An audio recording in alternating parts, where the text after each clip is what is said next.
Artur Konan Doylening Sherlock Holmes haqida hikoyalari nafaqat Yevropada, balki butun dunyoga mashhur va ayni paytda yurtimiz kitobsevarlariga ham yaxshi tanish.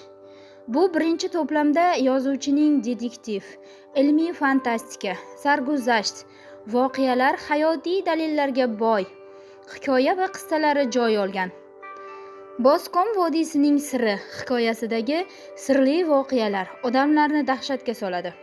Faqat bugina emas, mashhur izhovorlar Sherlock Holmes va doktor Watsonning qator jinoyatlarini fosh qilishdagi bir-biridan qiziqarli sarguzashtlarini mazkur kitobdan bilib olishingiz mumkin. Detektiv voqealarga boy mazkur to'plam siz aziz kitobxonlar iltimosiga ko'ra kichik hajmda 3 tom ko'rinishda to'liq variantda chop etilmoqda.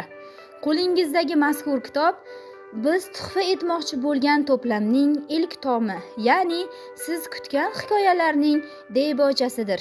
O'ylaymizki, mazkur to'plam sizga manzur bo'ladi. Sharof Rashidov tuman axborot kutubxona markazi xodimi tomonidan tayyorlangan book treylerimiz.